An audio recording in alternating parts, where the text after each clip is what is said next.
following episode will shed light on the recent history of the India-Pakistan conflict. The intention is to educate global viewers from both perspectives. We've recorded this in India, so of course it will be the India perspective that you'll get through this podcast, but we've tried speaking on behalf of Pakistani audiences as well. We've tried speaking on behalf of the Pakistani citizens and their perspectives on Operation Sindoor. I've tried making this as neutral a piece as was possible, but the truth is that this is an Indian podcast and it's important for the objective Indian truth to be out there for the global audience. This is a lesson in history, it's a lesson in geopolitics, and it's a simplified update on Operation Sindoor and the ongoing India-Pakistan conflict. It features Abhijit Chavda. It's a fast-paced episode about India and Pakistan.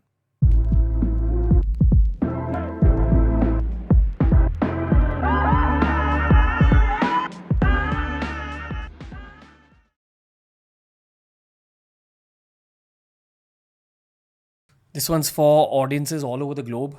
Of course, it's for Indians and Pakistanis who can converse in English, who can understand English, but we're trying to give out a perspective on Operation Sindoor and the ongoing India-Pakistan conflict. From the India perspective, obviously, because we are in India.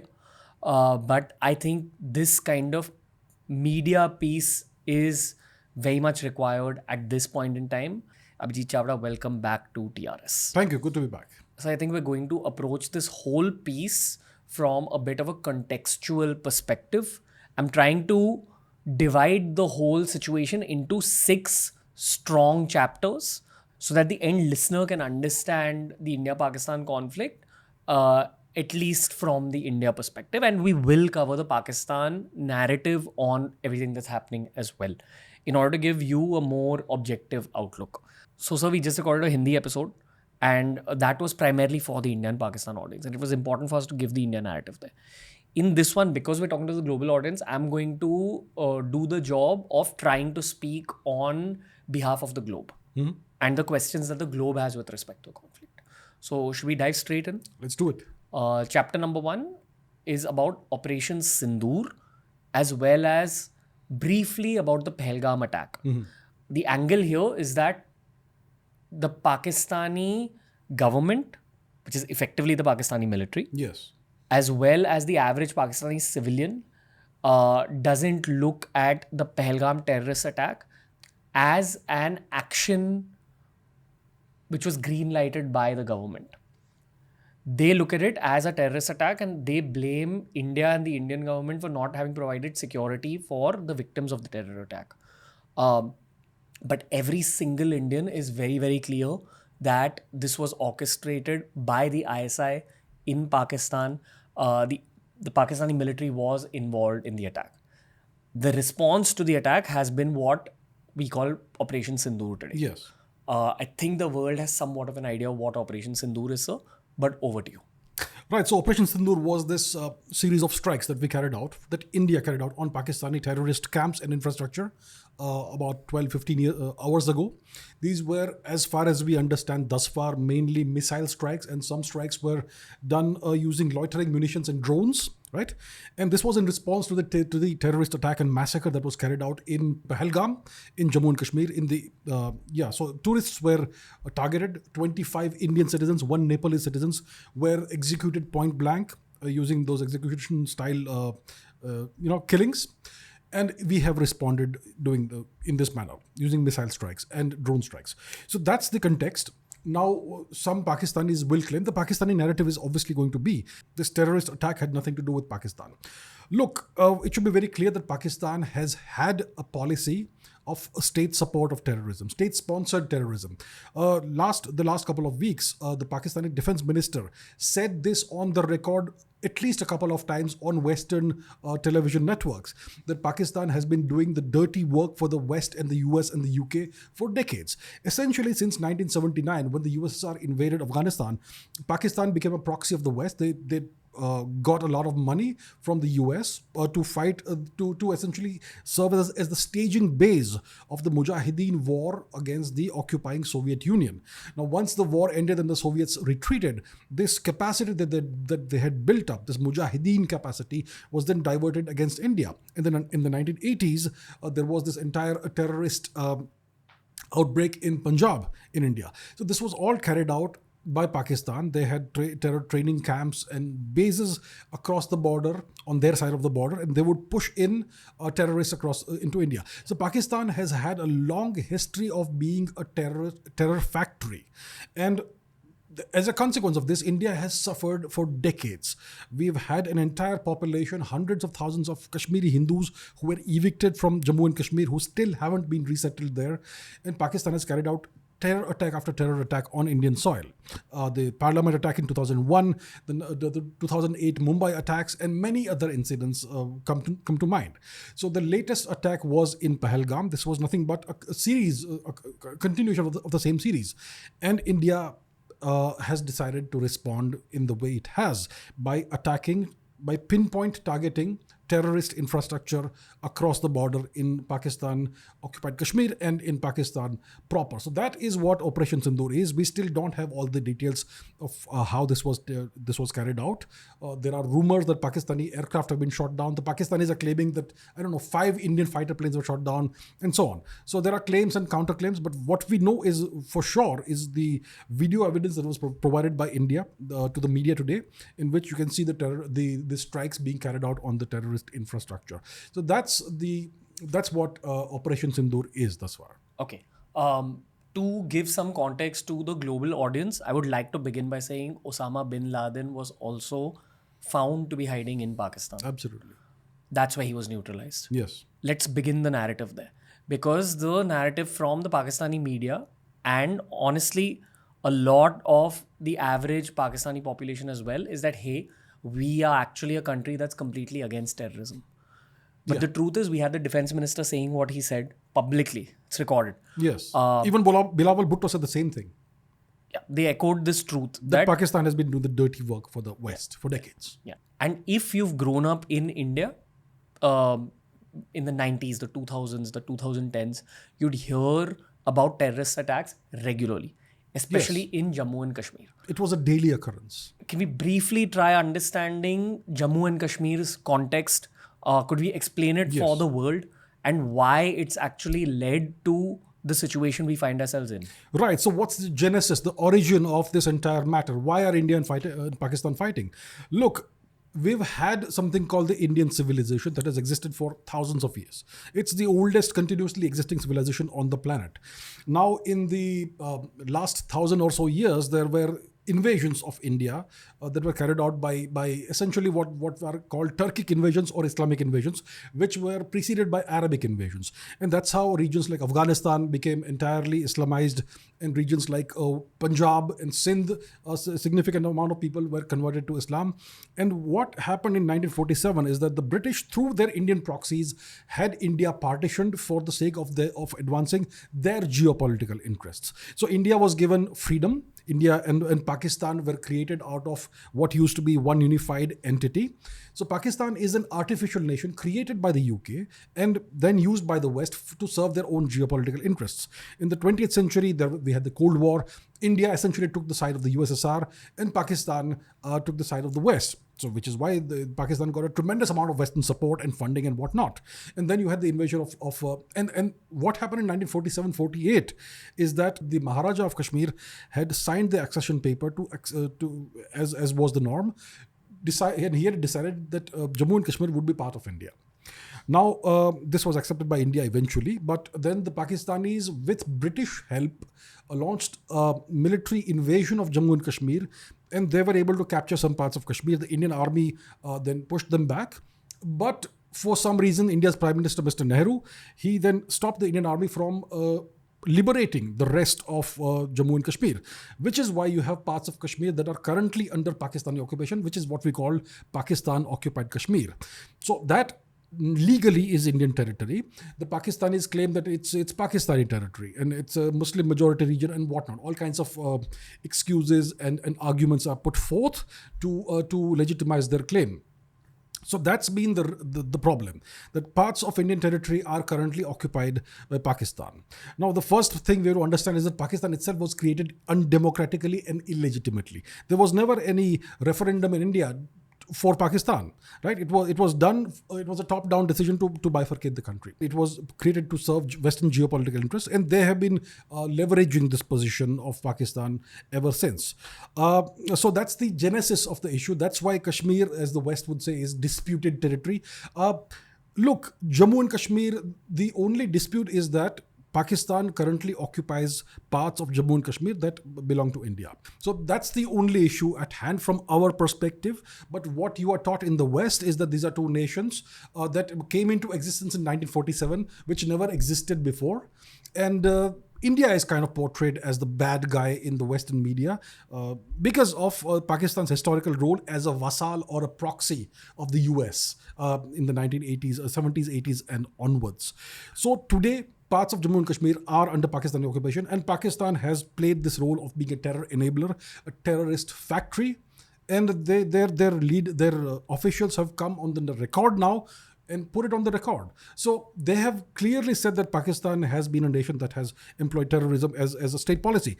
And this is a self-inflicted strategic unmasking. This removes the fig leaf of plausible deniability that they had now. So that's now very clear that you can no longer question the fact that Pakistan is the world's epicenter of terrorism. And India, as a sovereign nation, has the right to respond and to put an end to this menace that is a global menace. And that's what we've done, and that's why we are where we are today. Yeah. On social media, if this issue is being spoken about in any post, you'll often see Indians and Pakistanis debating in the comment section. And debating is a polite word. Lots of fighting that's happening. Yes. It's two extremely different narratives, and both view the other side as a terrorist state. Especially after Operation Sindoor, the average Pakistani is viewing India as a aggressor, I would say. Aggressor. They're portraying India as the aggressor in this matter. The narrative that's going out is, hey, look at the Indian military. They targeted young children. They killed young children. Yeah. Let's first begin with giving context on what the narrative about Operation Sindoor is from the India perspective, especially. We'll address the Pakistani claims as well. Every big celebrity in India has shared this post about Operation Sindoor, is talking about it on social media. Almost unanimously, the whole country is saluting the Indian military, because most of us above the age of 20 at least have seen the history of terrorism in our country. We've seen how innocent people have been targeted. If not by Pakistan, then by who? That's my question. Everything that's happened in Kashmir over the last 20 years, I believe in 2016 and in 2019, the Indian military was targeted in terrorist attacks. And the Indian military responded. This was also near the beginning of the Modi regime in India. While the Modi government is criticized for multiple policies, the one thing that they're unanimously applauded for is their geopolitical stance. Dr. Jaishankar has gained respect wherever he's gone in the world. And my reading is that the average Indian, irrespective of their political beliefs, supports the geopolitical policies of the Modi government. It's given India a much stronger stance on the world stage. And I'd also go as far as saying that we're the fourth largest economy in the world today. On the other side of the border, we have a collapsing economy. That says a lot in itself. Over to you, sir. Beginning with the context on Operation Sindoor. And you can elaborate a bit or disagree a bit on everything that I just said. So, the Indian military has been targeted in the past 10, 20 years, before that as well.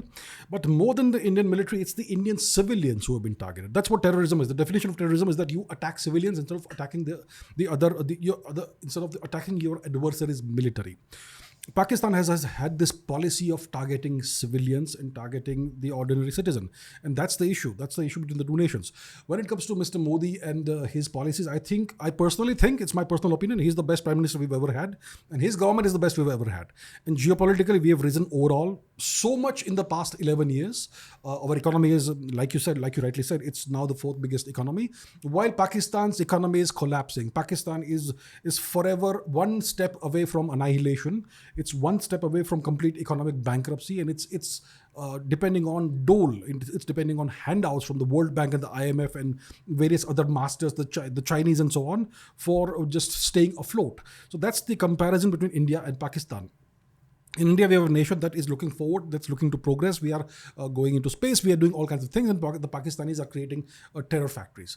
That's the difference. So the bone of contention is that Pakistan is a terrorist nation. Their only real export, the only thing that you could call, if it has any value to the wrong kind of people, it's terrorism, and it's being directed at India. Now, when it comes to the entire raison d'être of Pakistan's being, they say that what is Pakistan? It is that we are not India. We are of Indian origin, but we renounce our Indianness, and India, they seek to portray India as the enemy, to paint India as the enemy. See, Pakistan is a dictatorship. They have a prime minister who is essentially a puppet. The nation is run by the military and the ISI, which is essentially the same entity. A bunch of generals and a bunch of spies who run the country. And to legitimize their hold over the country, they portray India as the bad guy and India as an existential threat, where India essentially would like to be left alone. Look, we have given up this whole bunch of our territory, this huge amount of territory. You and me are both from northern Western India. This is our ancestral territory. You go back a few hundred years, 1,000 years, our ancestors all lived in this part of the world. We have given up this territory of ours to create a nation that you currently own. Why don't you leave us alone? That's the only perspective that we have. But they won't leave us alone. And to legitimize their existence, they have to paint India as the aggressor, as an existential threat. And that's what justifies their terrorism. So we've had enough of this. We have had enough, and we are now so powerful and so large that Pakistan essentially is a non-entity. The only thing that gives it relevance is the fact that they have nuclear weapons, which they have it because of Western and Chinese connivance that happened in the 1980s. That's the only thing that gives them legitimacy, and that's the only thing that gives them nuisance value. So we know how to deal with Pakistan now. We are no longer going to just sit back and be a soft state, a punching bag. We're gonna hit back now, and this is just the beginning. If they try to escalate, they're gonna face more pain. That's for sure. That's guaranteed. Before we move into chapter 2, sir, I would love for you to share some current context with the global audience. As of now, it's about 6 p.m. on the 7th of May 2025. About 12 to 16 hours ago, we witnessed Operation Sindoor. And now both the militaries are at loggerheads. What's the context to be given to global audiences? So right now, India has responded to the Pakistani provocation, the Pakistani terror attack, by launching what looks like missile and drone strikes on Pakistani terrorist infrastructure, very pinpoint strikes. And there are claims and counterclaims on social media, which I would categorize as nothing but rumors, that various fighter planes from either side have been targeted, and some of them have been shot down. I am not sure how much of this is true. I've seen some images on social media. I'm not sure if they're old images or new ones. But what I can say for sure is that this happened about 16 or so hours ago. And it is likely, I would say, that Pakistan will try to retaliate in some manner. So the question is, what kind of retaliation can happen? Let's examine some scenarios. Scenario one, they try to launch an airstrike on India, which will be dangerous for them because we are more than capable of wiping out half of their air force, especially with the Rafales, which can wipe out half of their air force from standoff ranges, and they really can't do a thing about it. Which means that we are flying 100 kilometers within India, and we can still wipe out half of the Pakistani Air Force. We can do that. So the first scenario of them trying to launch airstrikes on India is not a good scenario from their perspective. The second scenario, so the first scenario may be a 50% probability. Second scenario, maybe they try to launch missile strikes. Now, we don't have any terrorist infrastructure in India because we don't have that. So maybe they can try and launch missile strikes on Indian army or military installations. Maybe there's a 30% chance of that. In that case, we will have to retaliate because, look, we can't tolerate that. So then we move a step up the escalation ladder, and then that hot phase could last for a while. The third scenario I can think of, maybe 20% probability, is that they will actually try asymmetric means, they'll try and launch terror strikes, hypothetically, on major Indian population centers. So these are the three scenarios I can think of, and if that happens, then India will have to retaliate very significantly. If they launch another terrorist attack on a big city, that is gonna be an absolute red line that India simply will not tolerate. If that happens, you could see a significant escalation, a significant response from India this time. It makes sense from their Pakistani perspective to stick to the military angle, not the terrorist angle anymore. Which means that either they will launch airstrikes, they will try airstrikes, or they will try missile strikes. So that's what could happen, and then it's up to us how to retaliate. Okay. The LOC is an unofficial border between India and Pakistan. Yes. For the last 10 days, there have been tensions that have escalated on the LOC, and there's firing that's been on from both the sides. But today there was artillery firing from the Pakistani side as well. A temple for Sikh people is called a Gurudwara. The Gurudwara in Poonch was damaged. Sikhs were killed, Gursikhs were killed, who could be understood to be sort of religious figures in the world of Sikhs. So this is the truth of what is happening right now. This has been Pakistan's response to Operation Sindoor. But of course, the response is being decided by the higher ups. And this brings us to chapter 2, the ISI. Tiny history on the ISI, very much required. I would also love for you to begin this chapter by giving the Pakistani perspective on what the ISI is. The Pakistani perspective on the ISI is that it is their intelligence establishment, their spy agency. Every nation has a spy agency of some kind. It's, intelligence is a good thing. You want to collect information about what's out there in the world. That's called domain awareness, situational awareness. It's important for every nation to have that. And there are various ways of doing it. Your diplomats also collect intelligence in a very transparent way. So that's one way of doing it. Another way is to do it through clandestine means, by doing it through means that are not entirely legal, etc. That's what intelligence agencies typically do. And the Inter-Services Intelligence, the ISI, is Pakistan's intelligence branch. Now so that is the Pakistani perspective. It is one of their lines of defense. It is what enables the nation to know about what's happening outside their country, especially and from the Pakistani perspective, the only threat that they say is India, because apparently we are an existential threat for Pakistan. So the ISI essentially is focused towards India. Its objective is to collect intelligence through various ways about India, about what's happening in India and what our plans are and so on. And its other objective is to destabilize us in various ways. Now this is my perspective. This is the Indian perspective that I'm giving you. So the ISI is an integral part of Pakistan's terrorist establishment, the terrorist factory. Pakistan has always sought strategic depth in places like Afghanistan. If you look at the map of Pakistan, it's a pretty narrow nation. It doesn't have these wide open spaces. Like India has tremendous amount of depth in its geography. Pakistan, the furthest part of Pakistan would be a couple of 100 kilometers at most from India. So Pakistan lacks the depth, and that's why they've always sought to have strategic depth in Afghanistan, which is why they created a terrorist organization called the Taliban, which then they lost control of. And in the 1990s, it's an organization that terrorized Afghanistan, blew up the Bamiyan Buddhas, put women in horrible conditions, and did all those things. But today, the Taliban is an entirely separate entity. That ISI has lost control of them. So Pakistan has always sought to play this game of using terrorism as part of state policy and to something that advances their geopolitical interests. So Afghanistan has suffered a lot from that. The Iranians, to some extent, have suffered from Pakistani terrorism. Last year, I think there were Iranian missile strikes on Pakistani infrastructure within Pakistan. And we in India have been the prime target. So the ISI is their main intelligence agency. It is also the main enabler of terrorism.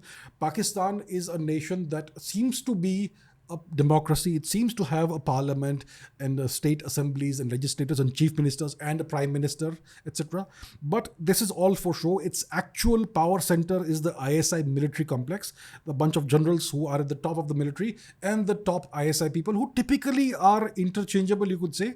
It's the same entity, but it shows different faces. So there's a separate ISI and separate military, but actually it's more or less pretty much the same organization. And the terrorist infrastructure is also part of the ISI military combination, but it seems to be, it is shown as so the various terrorist organizations, they are typically depicted as charitable organizations and religious organizations that do charitable work and take care of orphans and establish madrasas or schools or whatever.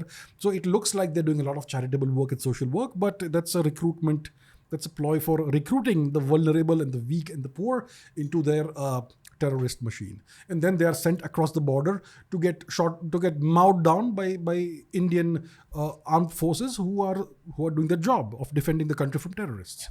Kind of tiny context pieces that I'm going to list out. This is very human context.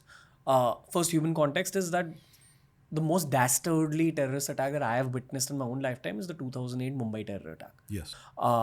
I believe more than 200 people were killed. The official figure is 166. Okay. But yeah, at that time it looked like thousands of people were. Okay. Yeah. And this happened in the heart of Mumbai. Oh, our absolutely. city. Yes. The one terrorist who survived the Mumbai terror attack was Ajmal Kasab. Yes. Ajmal Kasab was a youth from a poor family in Pakistan. He admitted to this in custody. Yes. I've had lots of people on the podcast who have actually met Ajmal Kasab, and everyone said that he was completely brainwashed. Mm-hmm. That is what the globe knows as the nucleus of terrorism. Mm-hmm. That is what terrorism is. Yes. You brainwash people based on religious radicalism. This is the first human context I want to give the audiences. Mm-hmm. Pakistan is a terror factory. And I think the whole globe knows this as well, but it's the Pakistani people who have fed a different kind of narrative. Yes. I want to speak a little bit about Pakistani people. You end up meeting them when you go to UAE, when you go to Qatar. You meet them all over the place. Yeah, there's pleasantries exchanged because on some level, Indian and Pakistani social ethos is very similar. We are the same, essentially. Yeah. Culturally, we Apart understand from the each other. religious angle, we're the same. Sense of humor matches. It's very similar culturally. So the conversation invariably goes to a point where we say that, hey, you and me want peace, but it's our governments that are at loggerheads. This is the first time in my own adult life that I'm seeing a situation where 99% of Indians don't want peace at this point. That is the truth of the times that we live in, especially after Operation Sindoor. Because we know that if we don't engage in conflict, there's going to be more terrorist attacks. That's just what pattern recognition has taught us. The next thing I'd like to say is about Pakistan's opinion on the pahalgam attack. The first response of most Pakistanis on social media is, hey, where's the proof when it comes to the pahalgam attack? How do you know that these guys came out of Pakistan? How do you respond in a situation like this? We have so much proof about all these terrorist attacks that originated from Pakistan. So I just tweeted just now when we were outside, there's this American congressman who had said that India has not done enough to prove to the world that the Pahalgam terrorist attack originated in Pakistan, right? So these people, whether it's Americans, whether it's the West, whether it's people from Pakistan, they keep asking for proof. What bigger proof do you need, like we mentioned, like we discussed, than Osama bin Laden being found on Pakistani territory, that Ajmal Kasab being a Pakistani origin citizen, a terrorist? What bigger proof do you need than Bilawal Bhutto coming on Western media, on Western TV, and saying that Pakistan has been doing the dirty work for the Americans and the West for decades? What bigger proof do you need than the Pakistani defense minister repeatedly saying on Western media that Pakistan has had this track record of terrorism and our hands are dirty? If the West had not made us do this, we would have been, our record would have been spotless. I think we are way past the stage where we have to furnish proof. When the Americans wiped Iraq flat, when they flattened entire cities with millions of people, did they first pause to give the world proof that there are WMDs or whatever? When they launched their war on terror, when George Bush launched his war on terror on the world, he gave everybody a choice. You're either with us or against us. And we're going to hunt you down. We're going to smoke you out wherever you are. If there's a 1% chance of a nation being a terrorist nation, we're going to destroy that nation. That's been the Western approach. But when it comes to us, we have to furnish proof. We're done. We're done furnishing proof. We know where our enemy is. We know where the threat to our people lies, and we are no longer going to give proof. We're gonna address these issues, and we're going to put our national interest first and foremost. And if anybody has an issue with that, they can take a hike. That's as simple as that. Okay. Context on the ISI from the India perspective. My only input here is I think that the ISI is one of the premier enemies of world peace. And the rest of the world needs to know the Indian perspective on the ISI. Yes. And I'm trying to be as objective and neutral here as is possible. So the ISI, look, it needs to be exposed. The Pakistani establishment, the military ISI terrorist combination, it has historically served as a mercenary organization. It's always served a bigger master. Look, these people, they don't serve their people. Let's say you are a dictatorship and you have a fake prime minister and legislature and all that, but you are a dictatorship and you are hiding behind that. But as long as you're still serving your nation and your people, you're doing a good job. And I have no issue with dictators who serve their nations. Lee Kuan Yew was a great example. A man who brought Singapore out of a third world status into a first world status in just one generation. You could call him a dictator, a benevolent dictator, and so on. So a dictatorship I have no issue with that. But the problem is that these people, these generals and these ISI heads and bosses, they don't serve their people. They don't serve their nation. They serve whoever is giving them top dollar. That's been their track record. And they are using the Pakistani people as cannon fodder.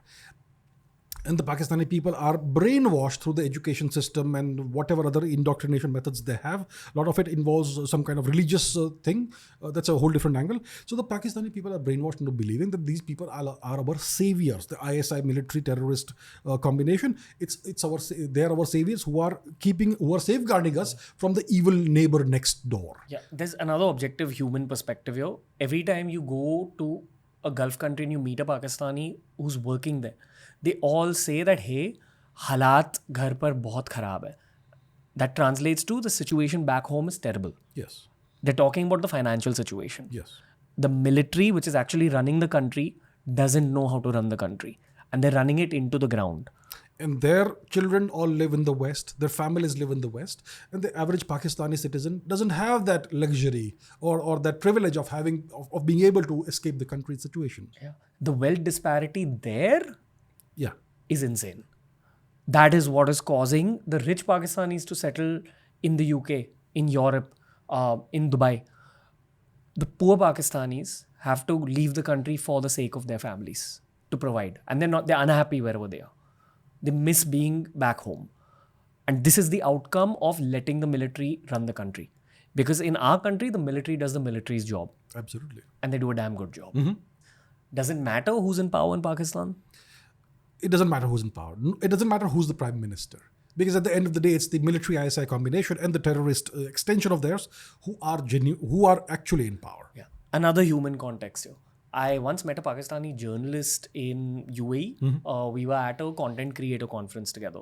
And he had told me this. And I was much younger at the time. This was around 4 or 5 years ago. He said that, one stark difference between India and Pakistan is in your country, the military doesn't own anything. In our country, you walk around and you'll see restaurants owned by the military. Yes. And businesses owned by the military. No one knows this until they actually visit Pakistan. This is what the globe doesn't know. That is not how flourishing countries operate. That's right. The military is supposed to do the military's job. And almost any leader that we see in power in Pakistan for a sustained period of time is likely just a puppet of the military. Well, that's typically how you fall out of power in Pakistan. Look, if you're a Pakistani politician, you have to toe the line of the ISI military terrorist entity. As long as you do that, you're allowed to amass as much wealth as you want. As long as you give a certain percentage to the bosses. But you can amass as much wealth as you want, as long as you don't try to grab too much power. You have to remember where the real power lies. That's the difference between power and wealth. I did this one episode with Sushant Sareen, who's a geopolitical analyst, studied Pakistan his whole life. What he basically said is that the people in power are in charge of policies, but if any of the policies are not in accordance with what the army wants, that's when you're in trouble. Yeah, so you're given a warning, I suppose, and you can rectify the errors, but if you persist in having policies that go against what the army ISI entity wants, then you are in trouble. And yeah. I wonder how this kind of content doesn't reach educated Pakistanis. Or it does and they just choose to look past it. I suppose they choose to look past it, I suppose. Okay. I think we should move on to the next chapter. Sure. So, let's kind of put a global lens on this situation, considering the possibility that this conflict escalates. What impact will it have on global economies? Perhaps beginning with both the Indian and Pakistani economy. Look, the Pakistani economy doesn't really matter as a it's not big enough to matter globally. The Indian economy, on the other hand, is the world's fourth largest economy. It really matters, and there has been this concerted push in the past few months and even years to from the West to have a China plus one policy when it comes to manufacturing, because it was very clear that from the time that Trump was the 45th president, the US and China are moving in different directions. So there was this necessity that Western companies saw that we need to start looking beyond China for our manufacturing base. And the only nation that is comparable in size, and that's the only viable candidate, is India because of its enormous size and capacity. So it makes sense for Western companies now that the complete bifurcation has happened, the complete decoupling has happened because of Trump's tariffs. It makes sense for Western companies to move their manufacturing base to India, because we in India can give them the rates that they want, and we have all the ingredients that you need. So for that to happen, Western companies need to see India as a stable nation. Now, if India is a nation that starts engaging in war or gets gets embroiled in a war with some other nation, especially a terrorist nation like Pakistan, then it makes India look unstable. And then if you are an investor, you'll be wondering, should I invest in this nation or will I lose my money if I do that? So if this situation escalates and it becomes a full-fledged war, then it's going to be bad for the Indian economy. And as an extension, it's going to be a destabilizing factor for the global economy. Because India is so large, it can simply not be ignored. India is a major component now of the global economy. So it could be a significant destabilizing factor. Look, if India remains at peace for the next 20 years, there is statistically 0% chance of India going into a recession. It's the only major economy that is projected to keep on growing at a really healthy rate, possibly very good, 7%, 8% plus, possibly, if we can pull it off. But India has no chance of going into a recession. But if there's a war-like situation that persists and drags on for months or years, then that could be a big dampener on India's economic growth, and that's bad for us. It's bad for the world. So it's not in India's interest to get embroiled in a Ukraine-like situation with the Pakistanis. If the situation escalates, what needs to happen is India needs to very quickly have a war that lasts 72 hours at most and do a pulse pause kind of thing. You pulse and grab some territory, 20, 30 kilometers inside, inside Pakistani occupied territory. Grab that, stop there, and declare a unilateral pause and inflict a proper military and political defeat on Pakistan. And then you ensure that they don't repeat that again. Yeah. So that's the kind of policy India will need to have. I'm sure it's all been war gamed out. I mean, that's what you do as military generals and as a professional armed force. So I think if this situation persists, it's going to be bad for the global economy. Right now, India is not the origin at any of the ends of a global supply chain network, but it makes sense for India to become like that in the next 5-10 years. So I would want this situation to calm down as soon as possible. And I think it's up to us. I think the ball is in India's corner. It's in India's court to ensure that the Pakistanis understand that this is not a sustainable situation. If you try to escalate, you're going to be met with more pain, disproportionate pain, and we're going to end this as soon as possible. It's looking like they're going to escalate. Well, look, if they don't escalate, then the ISI military entity loses face. They lose their legitimacy in the eyes of the people of Pakistan. And then there's going to be riots in the streets. Because people will say that, what are you doing? You're not doing what you're supposed to do. So if they don't escalate, they'll face the wrath of their people. So it looks like they will be forced to escalate in some way. Let's see how they escalate. I think they could escalate asymmetrically. I hope it doesn't happen, but we need to be careful in India that there are no major or minor terrorist incidents in big cities. That's one method that is very favored, that has historically been favored by the Pakistanis, of escalating against India. If the conflict escalates, who does it benefit? there is one entity that does benefit, and that is China. Look, right now there's this trade and tariff war going on between the Chinese and the US. It's been initiated by President Trump, 145% tariffs, which has essentially effectively decoupled the two economies. China was the major exporter to the US. Now they are exporting almost nothing. And they are being denied Western technology, which may be a little bit too late, but whatever. So the US has not only dumped a whole bunch of tariffs on the Chinese, but they have started a trade war with their own allies. So it makes the US look like an unpredictable and slightly crazy nation. And the Chinese look mature and stable in comparison. If Trump had not imposed tariffs on his allies, it would have been a whole different situation. But because he has done it to his own allies, that's why the Chinese seem to have the upper hand in that matter. So if this situation escalates, then it's good for China, because then their major rival or competitor within the Asian sphere kind of things don't look very, very good for it. It looks unstable, and investors will be wary of investing in India in that situation if the situation prolongs. So the only entity that really benefits is China in this situation. The Chinese have been trying to de-escalate things with India. There was this terrible clash in 2020 or something, the Galwan clash. 20 Indian soldiers died and many more Chinese died, but the Chinese never released the actual figures. And then there was this standoff between India and China along the undemarcated India-Tibet border that persisted for years. Now, last year, the Chinese began the process of let's say, de-escalating. The escalation was done by them. The de-escalation was also initiated by them. So now the two sides have kind of stood down to a certain extent. But at the same time, the Chinese are actually strengthening their positions militarily on their side of the India-Tibet border. So the Chinese have been making sounds and noises like they want to de-escalate with India and they want to kind of rapprochement with India. But I think that phase is gone now. I think we may be past that now. Now, after the Indian strikes on Pakistan 15 hours ago, the Chinese strongly condemned India's actions, even though these actions are in our national interest and we are not attacking any civilians. So I think we're going to see a new China-Pakistan axis kind of phase, and the India-China friendship, which may have possibly happened, I think that's passé now. What does it mean for America? What it means for America is that China gets what they have rejected. So the Americans seem to have washed their hands of Pakistan, which is why Pakistani leaders have been saying openly that they have been doing terrorism for the Americans. So that only happens when your master has served you with divorce papers. So China now gets a new proxy, just like North Korea. They'll get another nation like Pakistan, and Pakistan will somehow be integrated into their plans. The Americans would want India to be stable. India is a major component of their Indo-Pacific strategy. They want to isolate China. The US wants to isolate China.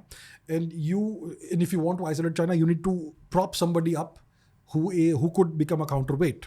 Now, India doesn't want to be used in that way, but sometimes you have no choice when you have a neighbor like China right next door. So we will have to play a certain kind of game, a kind of balancing game. But if India gets embroiled in a war-like situation which persists with Pakistan over months or years, then it is bad for India, it's bad for the Indian economy, and by extension, it's bad for the Western economy and the US economy. The US would want Apple and whatever other Microsoft, Nvidia, etc., whoever it is, to set up manufacturing in India to replace what they have in China. But if India is unstable, then it's not going to happen, and it's going to be bad for their economy as well. So from the US perspective, they would want the situation to stabilize as soon as possible. And that obviously can happen only on India's terms, not on Pakistan's terms. Because Pakistan doesn't have the heft to inflict any kind of defeat on India. It can only be a nuisance factor, or nuisance as in terrorism. So we're going to have to find a quick way of ending this. So effectively, it doesn't benefit anyone on a global level other than China. Other than China, that's right. Okay, moving on. I want to draw out a hypothetical scenario for you, and please tell me what you think about this. In the long drawn trajectory of this conflict, I think there will be a day where the Pakistani military is nearing its own extinction. Yeah. Would they be tempted to use nukes at that point? Does it make sense to lob nukes at your neighbor when destruction is guaranteed? They launch one nuke at us, that's going to be the tripwire which will give us the carte blanche for launching 100 nukes at them. We will not tolerate that. So, from any sane person's perspective, nuclear weapons should never be used. It's simply, it's insurance, but it's something you never want to use in realistic and in real life. So I think that if the Pakistani military in a future date, if it's not on its last legs, I think the generals and the top brass will just simply choose to, take a flight and leave the country. But then the question arises that what happens to the nukes, because they're still on Pakistani soil. And that's where we don't know what happens. We don't know what happens. Will the Chinese step in and take them? Will the Americans step in and take them? Or will we be able to step in and secure the nukes? That is a rather gray area. And that is a point of major concern. Because when you, it's like giving a chimpanzee a machine gun. That sort of thing. Anything could happen. So that's why Pakistan is so dangerous. And that's the dilemma that we face as to what happens there. So right now we look at the short-term scenario, but I think long-term, like I said, the clock has already started ticking. The pahalgam attack was an inflection point in Pakistan's history. And that is the day the countdown clock started ticking for Pakistan. We have already abrogated the Indus Waters Treaty, which means that now Pakistan's crops will not do very well. Their agriculture sector will not do very well. Basically, the water that's originating in India will not find its way to Pakistan. It will find its way to Pakistan, but erratically. It will not flow as expected, and we are no longer under any obligation to give them advance warning of how much water we're going to withhold or when we're going to release more water. So it's going to be problematic for Pakistan. And, they have given us no choice but to employ these means. So yeah, the clock is ticking for Pakistan now. Their economy is going to go downwards. I think India needs to ensure a complete global boycott of Pakistan, isolation of Pakistan economically, diplomatically, etc. But they're going to have new masters, so they're going to have a network that they can tap into. Okay. The next chapter, and this is very key for me, we got to speak about the ethics of the situation, because in truth, extremely objectively speaking, ethics are always subjective. And both sides view the other one as the oppressor, as the aggressor. Mm-hmm. I think most of the globe understands what is happening in the countries because of Pakistan's history with respect to terrorism. Yes. At least that's what I sense based on the coverage that I see on some news channels. Like I think Sky News had a reporter who gave it back to the information minister of Pakistan. That lady is of Afghan origin, Yalda Hakim. Okay. Yes. And she gave it back very well. And he didn't have the right responses for her. Mm-hmm. He kind of just deflected the accusations. He said that we categorically deny this. At the end, that's what he said. Yeah. Yes. But you can't deny what the world has seen over the last 2 decades. Yes. She also said that, would you be willing to take journalists to the site of the attacks and confirm that children and families were actually targeted by the Indian military? He deflected it again. Mm-hmm. He says, yeah, of course we're ready. And she's like, no, but we haven't been given access. Mm-hmm. That's why I'm bringing up the question. Right. The world is witnessing moments like this. In your eyes, sir, considering just this one statement that ethics are always subjective based on side that you're on, that also extends itself to the possibility that some terrorists think that they're doing the right thing. Well, I'm sure most terrorists think that they're on the right side. Right? Yes. But here we're talking about 2 nations at war.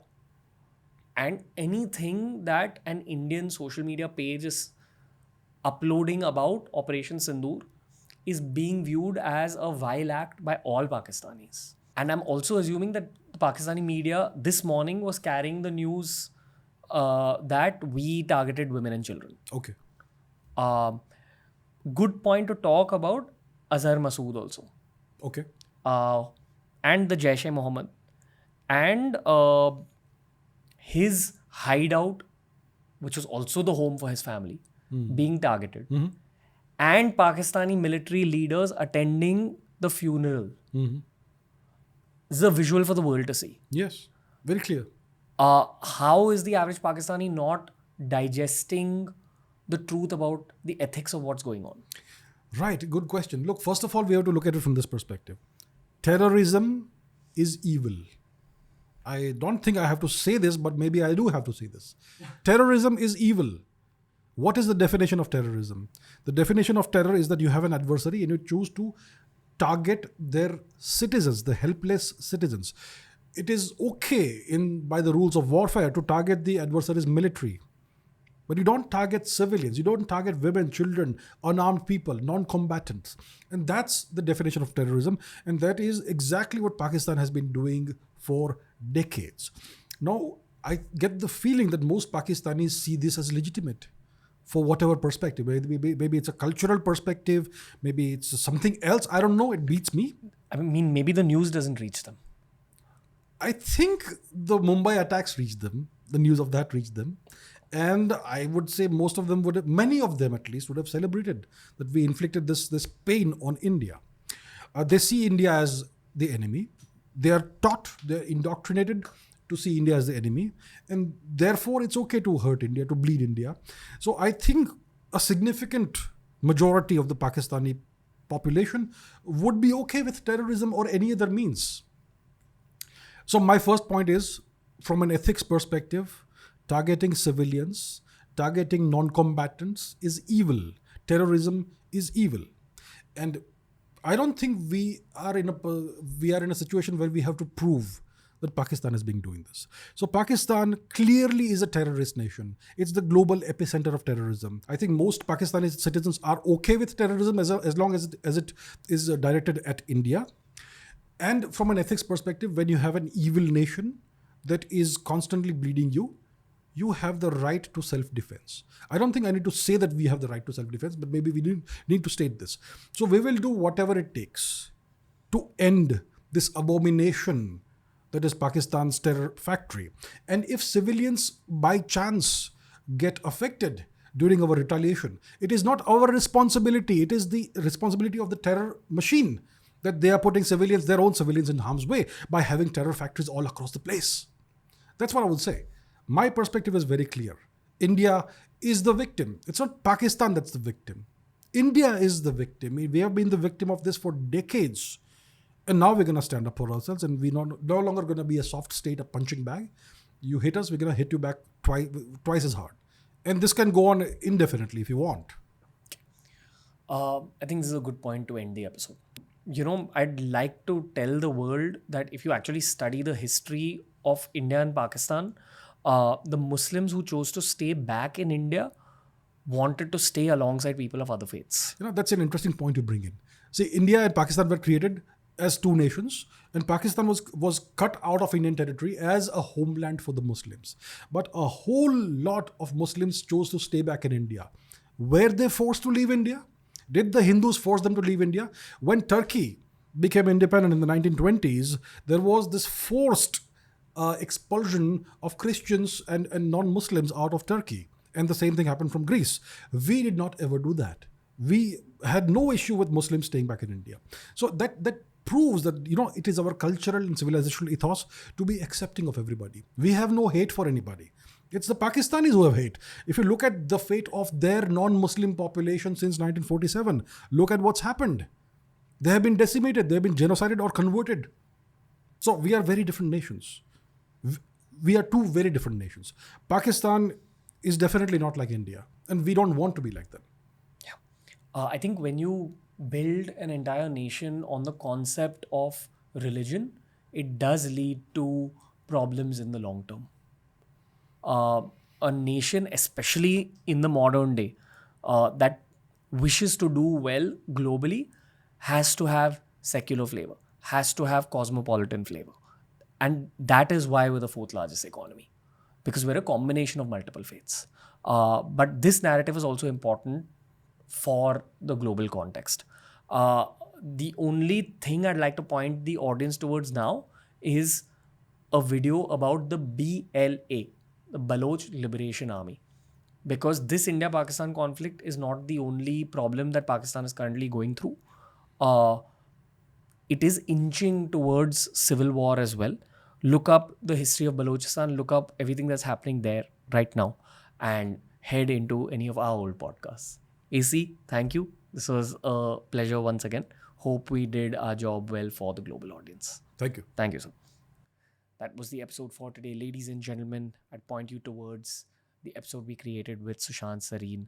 It's a detailed breakdown of everything that's happening in Pakistan outside of the India Pakistan conflict. Um, I hope that this particular podcast reaches a lot of Pakistanis out there as well. I repeat, India does not count the average Pakistani as its enemy. For us, the ISI and the Pakistani military are the greatest villains when it comes to the process of peace between our nations, and also, in some way, the biggest villains when it comes to the subject of world peace. Uh, this episode was created with the intention of reaching global audiences. So if you're from another country, I'd love to hear your feedback on this episode. Going to be creating a lot more geopolitical content in the near future. Thank you for listening in.